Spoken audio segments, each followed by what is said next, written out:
So EB, there's big news, right? Oh yeah, big. Huge. Are you stoked? Oh, incredibly stoked. Who should break it? It's better. Who should tell them first? Than Christmas, and it's like 2 weeks before. So it's like Christmas in hell, man. Christmas in hell. I did that a few times. I noticed I went back, right? I did.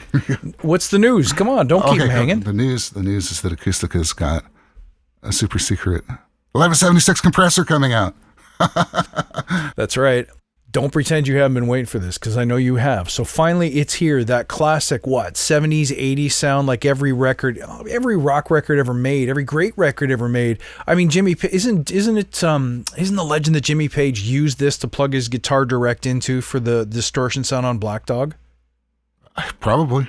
It's on so much. I want to say that. I think it's on like everything on Van Halen 1 and 2. It's like on everything. Totally. Because the techniques back then, that's you wanted to get above that tape noise, so they would compress stuff to tape. And the studios probably had like 2 compressors or something, and one of them was the 1176. So on some of these records, what you're hearing, every track has a bit of 1176 on it. Well, hey, EB, I think one of the best ways to get the real deal, the real details on this plugin is to ask the creators themselves. We got a special guest for you guys flying in right now from Italy. We got Giancarlo and Simona from Acustica Audio. Acustica Audio, welcome. Giancarlo and Simona. Giancarlo, CEO, president, owner, and Simona, you're the head of marketing for Acustica. And we're speaking to you all the way across the ocean. You guys are in Italy, right? Yep. Welcome. We have some exciting things to talk about today. Thank you so much for making time for us. Why don't we start with the newest release? Tell us a little bit about Nickel. Nickel basically is the most famous compressor in the world. And we waited a little bit before releasing it because we wanted to be sure it was a good release. I mean, sometimes you have to wait, you have the right technology, you have the right people also for doing it, also time for testing sometimes awful, and you have to wait. We prepared a sort of mock-up a lot of years ago. It was I think 2016, but the product was not ready for the release. Timings were not correct. I mean, there were a lot of little issues, and in the end I decided to postpone a little bit. So we decided this year to release this product because I believe this is a very important product. You know, it's very famous. It's used in a lot of productions. A lot of people are waiting for this product from us. So at the end, we decided that it was the right time for doing it, and we did. And I think we are releasing a good product. We have a lot of little gems inside, like, for example, oversampling for the preamps. We have, for example, equalizer. You know, sometimes other people release this compressor but without the equalizer, which is an important point in this product. And the compressor itself is very complex because it's a sort of limiter. It's a mix between a limiter and a compressor. So you need a very complex tech. You need the very fast timings. You need it compresses a lot. It squashes things a lot, and using our tech was a difficult task. You know, sometimes the tech is good for doing several things and not other things. When you have other technologies, sometimes, for example, like a Kirchhoff approach, maybe this compressor is easier for someone, and this is the case where the product is difficult for us and maybe easier for other brands. So one of the things, EB and I were talking about this, and we said when it comes to equalizer curves, I don't think anyone in the world can match the stuff that you build.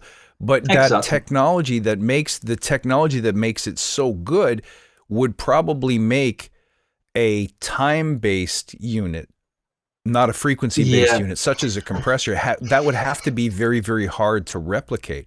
So did you have to make any changes to the engine or to the way that you sampled the device in order to pull it off? Yes, we had a lot of new stuff to implement. I mean, for equalizer, because our sampling approach is useful when you are sampling, for example, a filter like an equalizer. And you have also harmonic distortion. It's very good also for sampling harmonic distortion. Now we improved harmonic distortion. So basically the tech is good for doing this kind of stuff. For dynamic devices, the tech is good, but you have to implement a lot of little tricks. And the point in our case was about get the correct, for example, program-dependent device. I mean, a lot of compressor we prepared had no auto attack, for example, or auto release, which is very important for this kind of device. And you need to implement in our tech a lot of little things in order to make it work. So it was a complex task, and we decided to postpone. At the end, we reached the end of the year, and we said, okay, now we have to release it. And we are doing time. And it is beautiful. Simona, I'm going to ask you a question. I'm going to put you on the spot because a lot of people won't know this, that you are a guitar player and you spend a lot of time playing hard rock and metal and you're always in the studio. So what does it mean to have this compressor now available to you on your laptop, on your desktop? Are you stoked about the product? Have you been using it? Not for now. I've tried it the last days just to do some marketing. I mean, you know, and of course I will use it and we'll try better. And yes, I think this is the most expected tool from our users. And yeah, it was a good job. Yeah, awesome. We hope people appreciate it. It sounds really good. Well, I know they're going to love it. Absolutely. EB, do you have any questions? Yeah. Especially with the compressor. Ask me what do you want? I have technical questions. Yeah, I love the technical questions. But so I'm playing with the nickel, and I just noticed, and I've been noticing this lately, in a lot of the Acustica releases, the complexity of the compressor motion, the curves, the envelopes. It's really complex, and I don't hear that in other plugins. Yeah, you are right. They are really complex, and they sort of depend on the level. So they change the shape, and depending also the amount of how much is charged. I mean, the attack time and how much charged the device. You have a sort of different release. And this sort of combination makes a very complex model for our approach. So this is the point. Compared with other software, I see we have, this is sampled in this case, we have a different knee in the compressor for the static curve because we are very good for implementing the static curve compared with other approaches. And I see our ones are smoother. So the sound is similar, but I think similar till a point. There are small differences.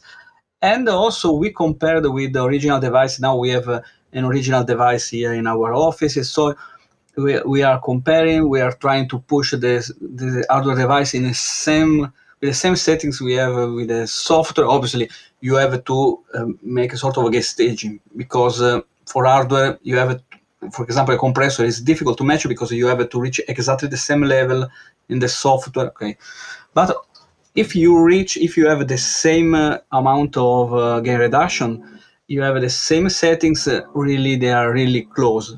And we discovered also that a lot of devices are different one from the other one because not all compressors are the same.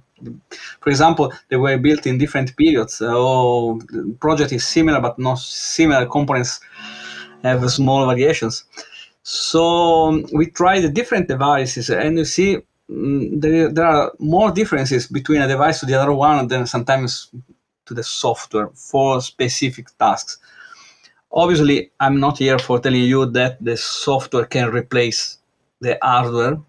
I mean, okay, it can replace in your normal life, in your normal mixing life, but obviously the software can have small differences. You know, the tech is improving, we are approaching, but we are not here for telling you that we have a perfect replica. It's not my job, is not my task to to say, to tell everybody that we match it completely.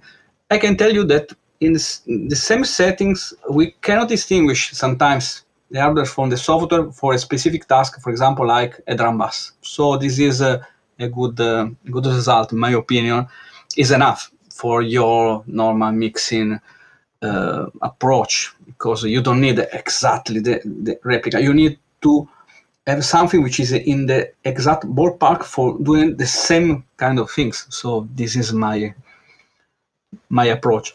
And we see that, for example, we have two models. You have two models inside. Comparing them and moving from one model to the other one, okay, you have a lot of tones. You have a lot of different. I can tell you. You can try, for example, a faster release in the black version. There is a smoother release in the white one. And in the middle of them, you can find your device for doing several tasks. So you can find the best solution depending on the music you are trying to compress.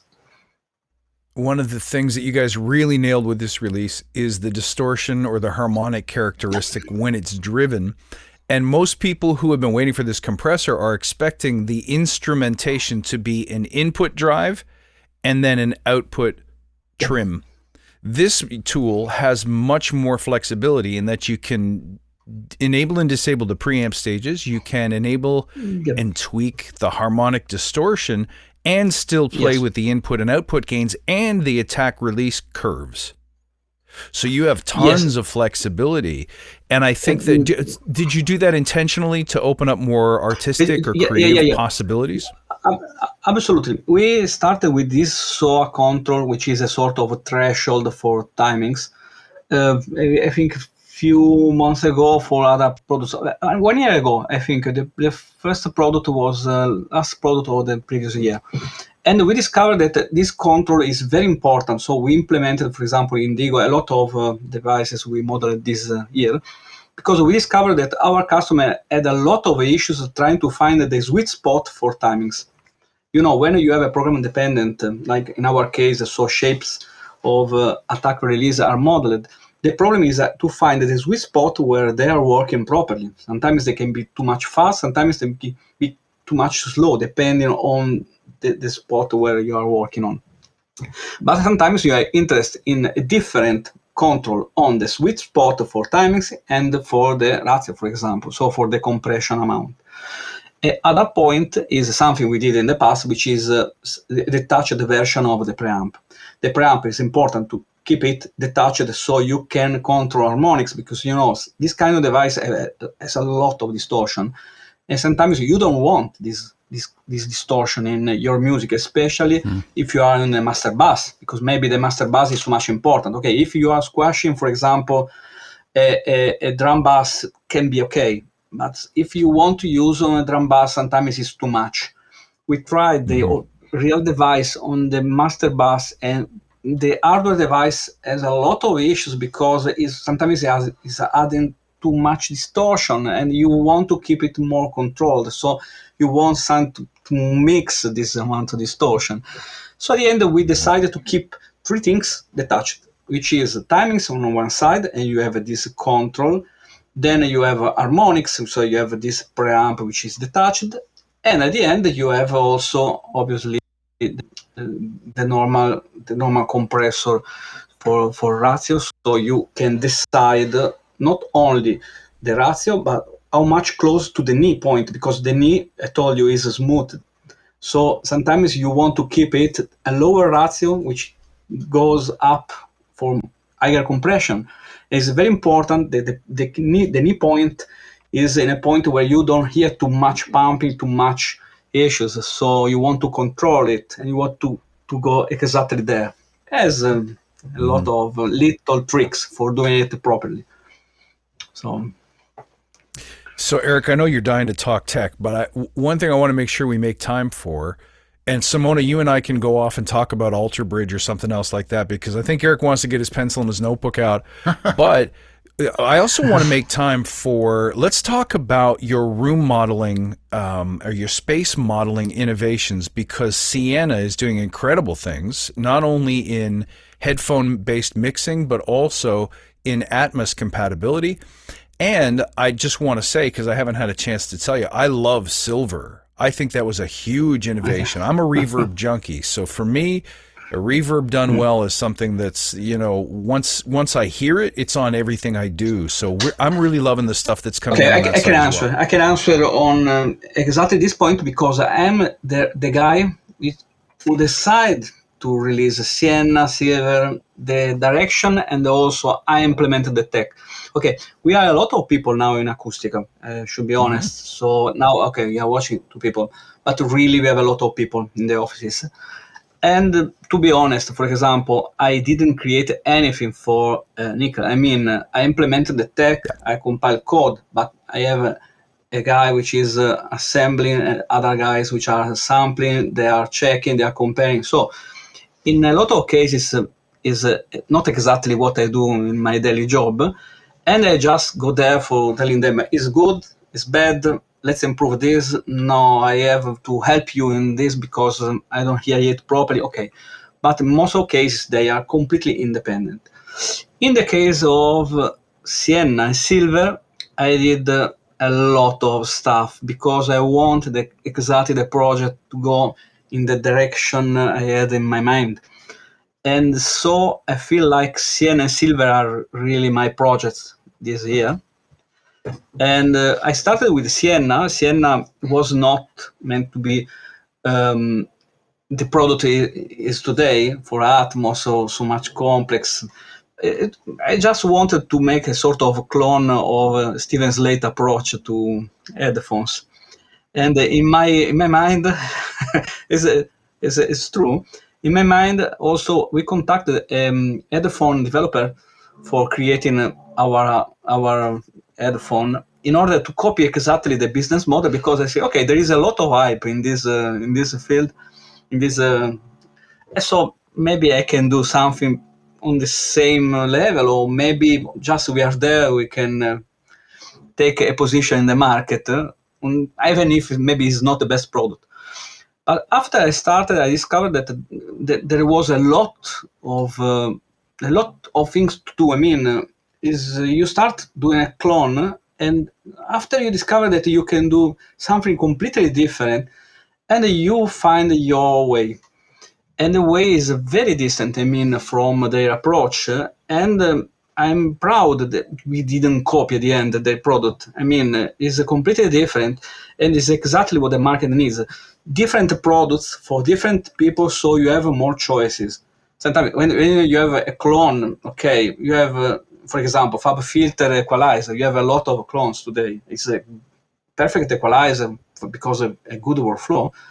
A lot of developers are copying exactly the same approach, and we have, I don't know, many equalizers which are more or less a Fab Filter Pro Q, no?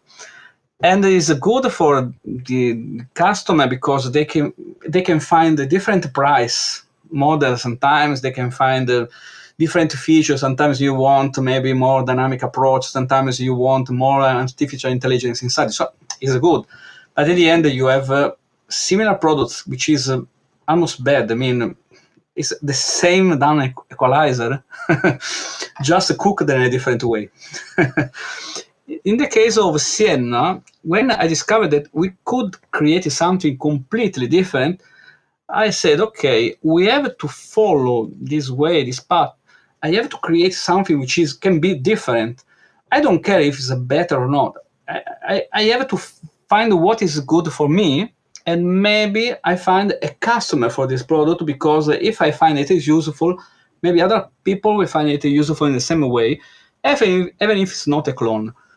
And moving on, I found a way for Atmos, which was not planned at the very beginning, but discussing about Atmos, working with Atmos with, for example, friends of mine who bought a lot of speakers, they really invested a lot of money in this task, said, okay, I can create something which could be very, very helpful for people, maybe when they don't have money for buying all this stuff. they want to be introduced in this Atmos model, they want to make first steps and just to check if they want to create something or not. At the end, we found a completely different way, because now, even if you have a room, an Atmos room, you need this tool because you need to compare different binaural systems. Mm-hmm. So at the end, the product was started a sort of way for making it cheaper. But now is important. I mean, if you are working seriously in Atmos, maybe you need also our system for checking quickly if your mix translates on other system. So I'm really happy that we found a way. So this is the point. With the silver is something different. I mean, in the past we started with reverbs, and we had a tech which is very CPU intensive. So we decided to postpone. We started with Nebula. Nebula had the first reverbs. Also, third-party developers had a lot of reverbs, but there was a problem with our customers because they were too much CPU intensive. So at the end, I decided, let's wait, a bit like Nickel. After I said, okay, I can create a good reverb. After Sienna, I said, I can create a good reverb because this is a perfection approach on a Sienna, which could be translated to reverb, and it can be helpful because sometimes the problem with reverb is about make a sort of a cue of it. And sometimes you just need something more automatic. I mean, something which is a sort of improving reflections and getting something which is more easier to the song itself. I mean, the piano you don't want as too much resonances and things like that. Sometimes you want to make it more flatter. Okay. I started with this approach, and I said, okay, but we miss a lot of things. For example, we miss a time stretch, a property time. So I was forced, in this case, directly to implement them, and I was involved for a lot of time while other people were assembling, because in my company I'm sort of develop the engine and other people are sort of using the tech, a bit like an Unreal Studio. I mean, Unreal is a game tool. You can create a lot of games using it.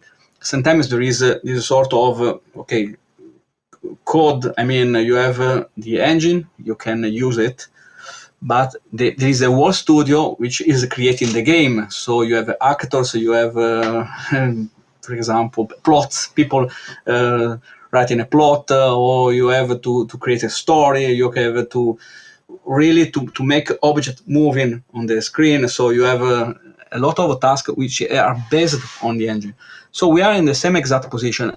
I am creating the engine, and other people are using it, and we need a lot of people for using this sort of tech in order to put everything together and create the final product. And so, even in this case, I did. Another task I had to do this year was the oversampling, which is now used in Nickel, is used in our product.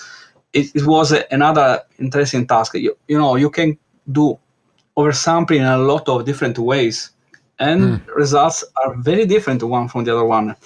People will tell you, okay, it's oversampling. We are just moving to a different rate, okay, sample rate, and just we are removing aliasing. Okay, it's very simple from the conceptual point of view, but when you are going to implement it, you discover that you are a lot of choices, and you have to create it properly.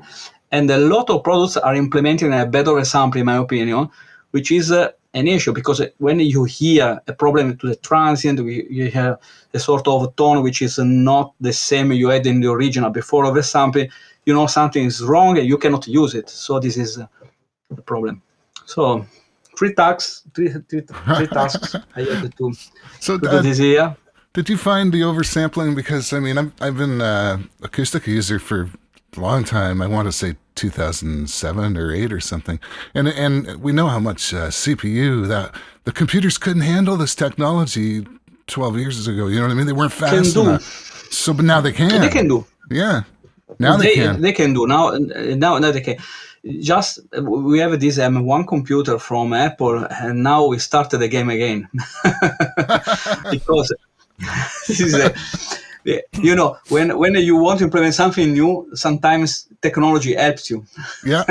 And there is something new from the hat, and you can start again doing from the scratch. Yeah.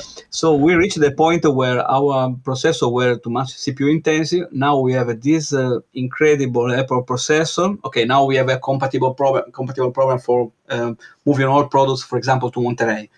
But after we moved them, basically we have a new super fast computer. We can open a lot of instances and we can go up.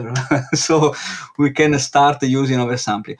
Really, our oversampling is not using so many resources as you can expect, because it is not the wall chain which is in the oversampling. I mean, when you are implementing FIR filters, you don't need oversampling. So you need to apply oversampling to what is not inside in this tech. So, for example, we can do on harmonics, because they almost are FIR, but there are a lot of things which are outside, and you can implement oversampling there, and basically you have the same advantages. So this is the point. But did you like oversampling our product? Yeah, no. Yeah. What do you think? Yeah, I thought, especially with, like you said, with the nonlinear stuff, as we know, that generates the harmonics that go above Nyquist. So it starts to fold back, and so you need, if doing, like you said, if it's just linear, you don't need to oversample. But if it's nonlinear, and it's to generate those upper parcels, right? And it helps. Something like gain station, the boost. Absolutely, we are implementing two different types of oversampling. One which is a lower quality. Quality is you can modify phase a little bit. If you do it, you have other freedom. Is less CPU intensive. Then we have also a very high quality one. Where phase is exactly flat for the whole range. And when you are implementing a master device and you are applying it to the fundamental, on harmonics is less relevant, but on fundamental you need to be careful. In this case, you need an high quality one. And we don't need oversampling for the whole path, because a path is composed sometimes from a FIR filter. FIR filter is like infinite oversampling, so you don't need it. But sometimes for preamps, where, for example, sort of clipping is going to kick in, you need it in order to control harmonics and avoid aliasing in low frequencies. An example is nickel. The preamp, if you engage oversample, you see that it's a completely beautiful, even if harmonic distortion is very high, which is an incredible harmonic distortion you have now in this preamp. And a lot of products will be implemented based on this in the future, and they will move past products to this new tech as soon as possible, because they can go to a completely different level. Preamps can be really, really good. And a lot of people told us the same, because they told us, you just tried using 96 kilohertz, and it was a lot better. I tried a high frequency rate, it was a lot better. So I'm forced now to move to high frequency rate. Okay, you don't need it for the whole part. You need it just for something, and is also less CPU intensive, and you need this. So we decided to move on this new approach. I did hear it mentioned that you have an AI process that you've employed for sampling the compressors. Could you go into a little bit about how that would work? Yeah, basically, I implemented this artificial intelligence a couple of years ago. Okay, it's based on sampling basically the human. The mastering or mixing engineer. And is very simple. He's using a product. The product is a sort of creating a sort of big log of what it's doing, what's going on. What's in input, output, and basically we have data. We process data using an approach very similar to what Google or Facebook are doing for their artificial intelligence task. We are using TensorFlow, which is possibly the best tool for doing it. You know, there are a couple of tools today. There is PyTorch and there is a TensorFlow, but basically are almost close one to the other one. And we are using this TensorFlow approach for sort of detecting and sort of learning, training. And after, when you mix a lot of session, you mix a lot of data, you can have the behavior of the human. I mean, something it can recognize as a decision it could take. And it's very good. Now, the point is that this tech is very good when compressors are not involved, because dynamic devices are very complex. Also, make an assessment. You need to understand how much gain reduction you have. You need to understand exactly the tone you have from it. For the equalizer, it's simple. You move a knob and you have a different tone. The compressor, no. I mean, sometimes you push more and you have a different tone, not just the compressor. So you have to understand something which is not so easy to describe, even when you are in front of a professional engineer. It tries to teach you the way you use as a compressor, but it's difficult. Sometimes you need a lot of experience, you need a lot of time. And for artificial intelligence, it's the same problem. We have to sort of improve our approach in order to cover also compressors. So yes, but compressor apart, this tech is ready for reverbs, is ready for filters, for almost everything. We didn't have much time for implementing everywhere, because you need also a lot of time from engineers, because they have to mix, you have to master with the product ready for the launch. Sometimes the problem, because we are just waiting the very last day for releasing, for making an adjustment. So also the training for artificial intelligence, sometimes there is not enough time. Sometimes we plan with a bit of time and we have time and we can involve more people when the product is very important. Sometimes there is no time and we have to postpone, or we do it later, like we did. Our customer really loves the artificial intelligence pieces, because sometimes they need just a suggestion, and something which is more automatic is helping them. So I think is good. We are at the point where we could do something more automatic. I mean, having an automatic mixing, but also automatic mastering is something we are planning, but I'm not sure this is the right path. I mean, we are creating tools for creativity, for people, and I think that a completely automatic process is sort of killing our customer, which is a sort of a paradox. I mean, you are killing the same guy which is paying for your tools. And if you create something which is automatically, even if it's not perfect, but is reducing the cost, the price for mastering, for mixing, you're sort of killing your own customer. I think is not a good idea. I don't know if you think the same, but you think a bit is. I mean, not very far from the truth. I mean, you have mastering engineers. Okay, you are creating a device which automatically, is doing the same kind of job. Maybe not so much good, but is doing the same kind of job. Now the problem is that there is a lower price for doing something in the same ballpark.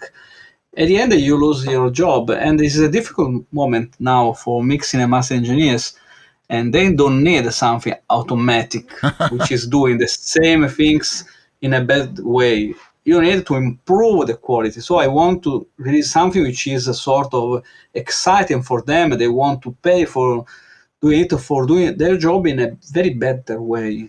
This is my point. But we could release a tool like this. I want to ask a question that I'm willing to bet you don't get asked too often, because throughout the history of Acustica, you are very involved online in the forums and answering customer questions. And if customers have complaints, I know they generally don't go unaddressed by you and your team. And Simona, feel free to answer this question as well. But I'm passionate about our industry. I'm an entrepreneur like you are, that's how you started this entire enterprise. And I'm fascinated with the problem of how do we make it that creative people, so artists, people like Simona who are playing in a band, who love their instrument, they want to make records, they want to play live, but also people who make plugins and who make software and who makes, traditional hardware, consoles and equipment. Now that music is free, people expect plugins to be free. People expect the software that we use to make it to be free. And that's understandable because it's no longer profitable to be in the music business unless you're at the very, very, very top. And yet, what kind of world would we be in without music? So my question to you is, what have you learned throughout the process of building this company and building it in the opposite direction of everybody else? So everybody else is making $19 plugins and they're making them very, very small CPU footprint. You have always been about preservation of sonic beauty.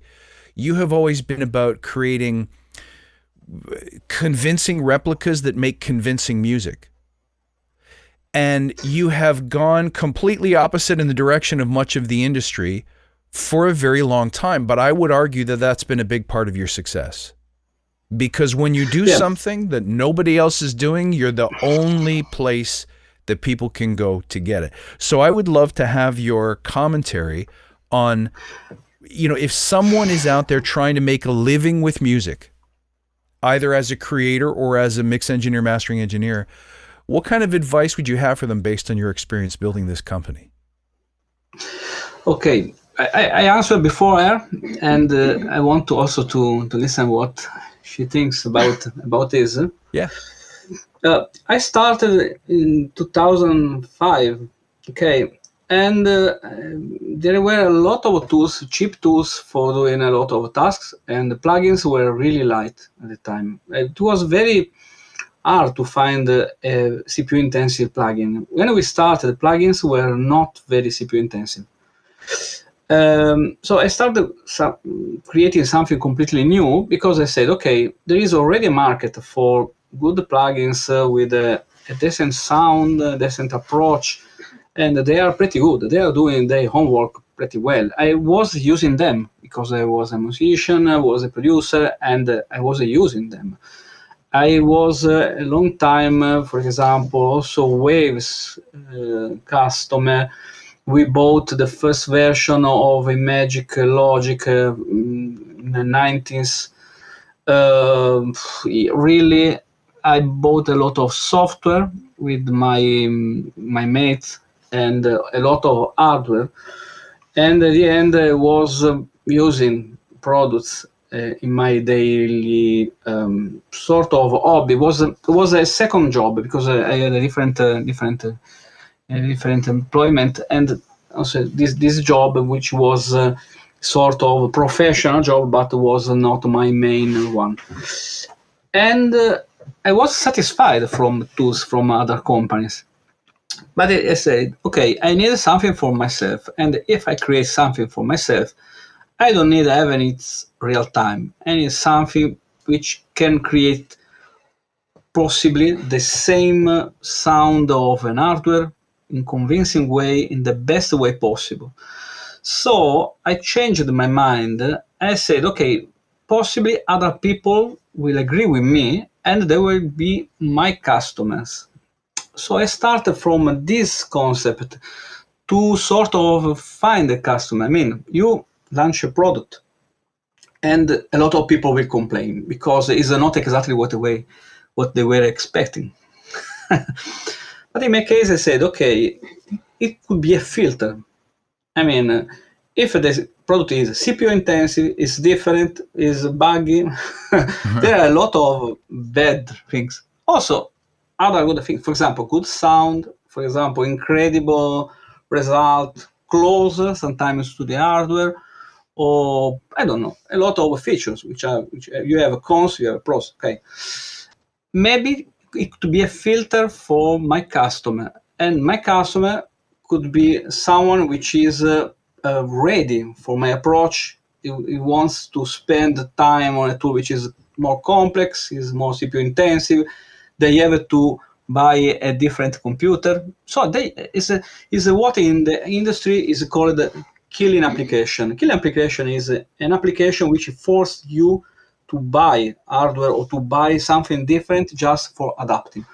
Sometimes we forced our customer to move from Mac to Windows or vice versa because they were forced, because they wanted to use our tools. Now they are forced to use, for example, audio grid or I don't know, LAN networks or module. I don't know. There are a lot of techs. They are buying computers. They are improving. They are buying memory banks. They, they are forced to improve their hardware, computer, and maybe in order to get a result. And this is a filter. Now, when you create a filter, there is a problem. You have people which are happy because they want to be in your company. They want to be customers of your company. They want to be there. And the people really, they hate you because it's not really hating, but it's a problem because they are forced sometimes to adapt to you because they are, otherwise they don't have the last tool. They are sort of using a worse tool, but your tool is not exactly what they want to use because they want to open a lot of instances. They don't want to freeze. Okay, and this sort of love-hate is our main reason of success, because if everything is good, there is only love. Nobody is speaking about your products. Everything is perfect. Really, I love this company. They don't speak about you. When you have only haters, this company is very bad. The CEO is a Nazi man. They is really completely crazy. Narcissism. They is inventing. I'm crazy. I'm just releasing a product. I mean, with my job is okay. Let's decide I want to keep this position in the market. I'm not strange or crazy or mad. I just want to do this. You decide buying or not buying if you want this product or not. It's not a job of mine. I mean, you decide my product is good for you. I'm very happy. You decide my product is not good for you. Okay, it's good too. I mean, you can use other products. The problem is that haters can keep this love-hate, balance on a good level, so there is a lot of hype. And I see that even today, we released a lot of products this year. For example, last period, one product each week, because we were late. We wanted to release before the end of the year because there were all incredible products. I wanted to push for this release. And I see that even in this case, even if there were a lot of products, there is a lot of hype. Because this hype is, okay, they don't know how to create a plugin, and the other one, they created the best plugin in the world. At the end, it's this sort of a match. But I'm really respectful for hating. I mean, I understand the point. If someone speaks badly about a product because maybe he had a problem, maybe he wants you improve because he really needs something, or maybe you are just creating work for him. So I understand this point, but I want also to explain my position. I just create a product. I try to do in the best way possible. I try to help my customer.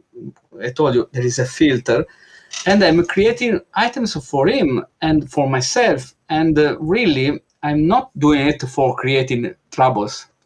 I'm creating this product because I think there is a space for it. I love what I'm doing. People loves what we are doing. So they also have to accept that we do something sometimes which maybe they don't like, but is how life goes on. So this is exactly my position. There was an endorser, Greg West. There was an hater in a forum. I cannot do it, but he proposed to hug this customer, which was complaining, a big hug for you. It was really. I want the bad for all people. We are trying to be helpful. We are trying to create. Sometimes also customer support cannot help because complex product. being also complex product support, there are sometimes issues. I won't tell you that everything is perfect. It's not. We are trying to improve day by day. We are trying to solve, to fix issues. This year we fixed, I don't remember how many things, products are better and better. We are trying to listen. We are trying to improve. They ask, we are trying to create something which they love, or to improve something we created in the past to a point they can use it. So it's my daily job to improve, to improve. We never sleep for getting all products updated, perfect. So this is my answer. Let's see what Simona wants to add. Okay, I guess you don't have one day to listen to my answer. So in a few words, okay, I agree with Giancarlo because yes, the point is that Acustica is moved first by passion, and then there is the reason to make business. I mean, first of all, there is passion, and our communities understand that, and they share our point of view, and this is wonderful. And the other focus of Acustica is the focus on quality. So I think that one user who is approaching Acustica must know that there is a higher quality, and he has to be ready for using our products. Okay, that's what I think, because okay, I'm not so technical. I've always used plugins from the competitors because they were. It's normal. I'm using Steven Slate headphones. Okay. You can tell your. Because okay, they are not so heavy on the CPU, and they are easier to use for a naive user like me, because okay, I'm a musician and I'm also a pharmacist, so yes, you can laugh, but yeah, I've never used really professional products, and when I met Acustica, I understood that here we have very professional products. Not for everyone. I mean, you need to understand our point of view and our passion and how high quality. Yes, that's it. And I'm trying to learn how to, I still try to study these products and learn how to use them, because it's not so simple. So yes, and that's it. So one of the things we learned by running this show is that the information people value most is the how to use, and what is it supposed to do, and how do I, I'm not hearing it. Am I doing it wrong? So I always saw Acustica customers as partners in the innovation process. You're doing things that, as you said, really push the edges of what's possible with the technology to achieve a certain end. So it's always going to be the case that you're going to need your customers to say, this doesn't work, because you're trying to not only push the edges of what's doable, you're also trying to keep up with what Apple does with its chip and what happens with the security model when it changes. And then will this work in all the different platforms like Logic and, Pro Tools and so on. So as you're doing the regular job of making software work and stay compatible, you're also trying to push the limits of how sonically accurate and compelling you can make that experience. And I think where you've been so successful is when you nail it, you get 90% of the way there, and everyone can hear, oh, I get it now. And then all that's left to do is to start making the tweaks, the imperfections, the tiny little problems. But I think that's one area where you've done a great job, is continually evolving the craft. And with this new compressor, I think you've broken almost like a fourth wall. You've gotten through the question of how do we sample a compressor, as opposed to component modeling a compressor or writing an algorithmic compressor. And how do we make that sound as compelling as you're expecting to hear based on the sounds you've heard on your head since you were growing up like me in the 70s and 80s listening to rock records. So Eric, do you have any closing questions? Oh, I know a great one, if you're willing, Eric. What can we expect in 2022? I know you can't give away all the secrets, but what kinds of things would you want your customers to know? I can tell you what we are working on, and I think it will be released on next year. First of all, we are working on a console, which is a sort of improvement over Modular. It's based on Modular. It's basically a sort of update for Modular. The idea is to get a wall console. I see there is a sort of request from our people, our customers, our users, to mix entirely using our products, using a sort of platform with the processing power and so on. Now, processing power, we don't need to follow the UAD path, because now having a computer like M1 can be enough for this task. But what you need is the software platform for getting a console. And the problem you have with a sequencer, you cannot have a proper console in the way you want to use it. You need a different kind of software, and we are developing it. So this is my first point. Other points are about Atmos. Okay, I know is the product which is selling less in our catalog. Is normal, because people are not prepared to Atmos yet. We are in very early stages. People don't know even they need our product. So we have to wait. Maybe it will require several years, because they have to understand they need it. They are forced to create music in this different realm. They need tool. So they have to test different tools, and they discover they need our tool. In this case, even if now is not our best selling product, as expected, was not expecting anything different, because people are not mixing in Atmos yet.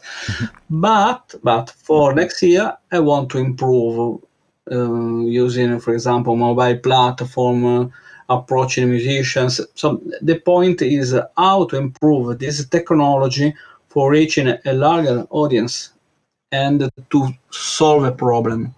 And now I see we have all little bricks for creating really a good model, a good product, something which could solve a problem.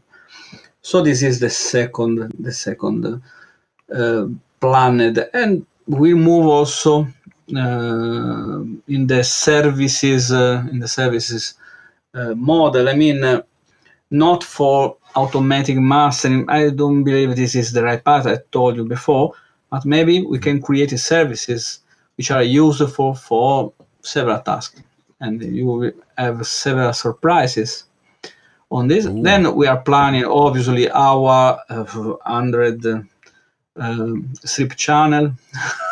Oh yeah. Mm-hmm. With a sort of searching, looking for a new strip channels model, because also we want to make a sort of a digital recreation of what's in the real world. So when you go in a recording facility, you have a lot of different devices. Okay, we want all of them. Is something we have to do for the future, because this sort of hardware recording facility will die, and we need a replacement for people of the future.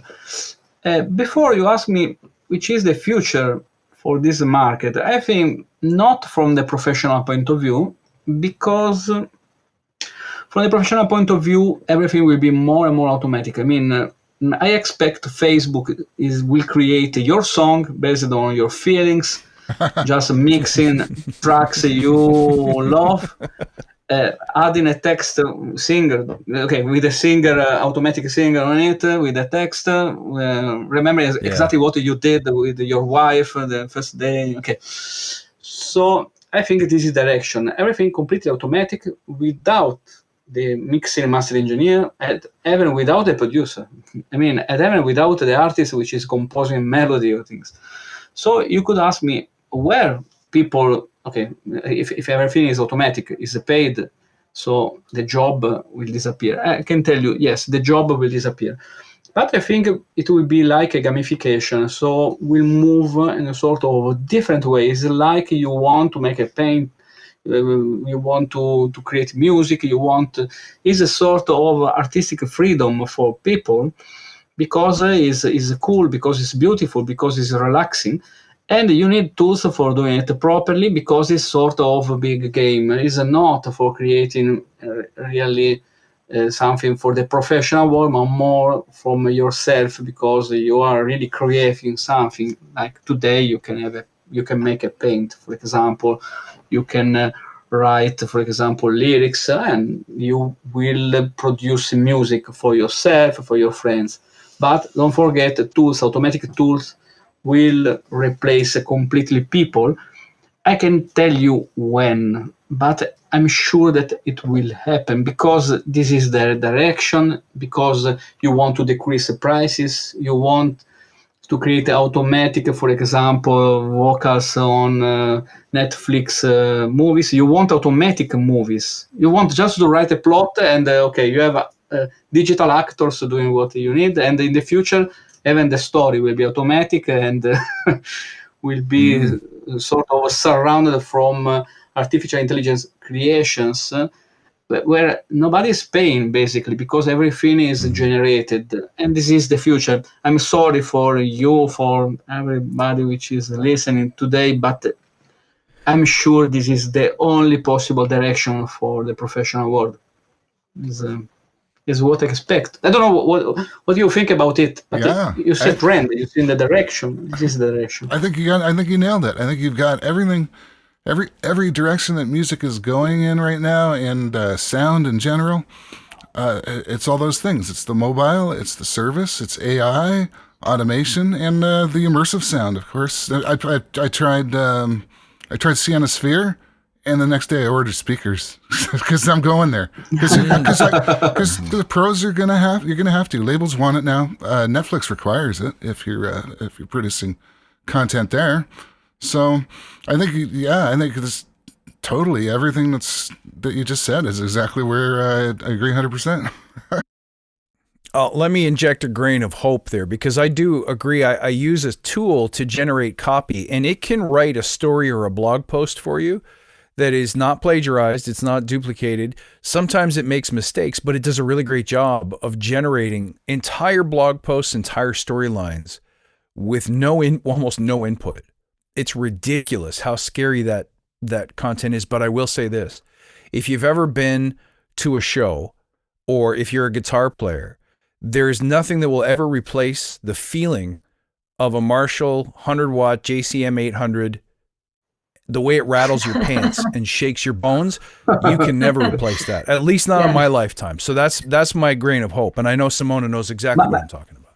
I think it's useful for you who are playing. I mean, the emotion is more on people which is playing music, more than people which is listening music. I mean, today is the opposite because a lot of people are listening music and they are sort of a passive, listeners. But in the future, will be more sort of doing my music and playing my music, and this is for me is satisfying. I mean, we are moving in a direction where we have less listeners, and we are doing more. We are more creative, and we are creators, which is the new direction. If you watch a bit Meta from Facebook, a lot of creators, less like users. This is my point. It's starting to sound like Rush's 2112, the whole plot line to that. The guy finds a copy of Pink Floyd's The Wall buried in an ancient civilization. So I'm not ready to go there yet. I'm not sure if we'll make it all the way to 2112, but I do want to thank you guys for this information. This is a wonderful opportunity to speak to the people who make the tools that I know a lot of our listeners really, really love. And I appreciate what you're doing. I first of all wish you a happy holidays. And thank you so much for making the time with us today. This has been a lot of fun for EB and I. Eric? Yeah, I just want to say thanks too. This has been a real treat, really enjoyable. Great to talk to you. And as you know, we're both Acustica users and fans. I've been using Acustica, I want to say, since 2007. So again, it's just wonderful. So thank you very much again. So thank you so much, guys. We look forward to speaking to you again in the future and seeing all the great things that you're doing in 2022. And I know you went overtime today, and thank you for being patient with the technical difficulties as well. But it was really wonderful to talk to you. Much continued success to you folks. Bye, guys. Thank you.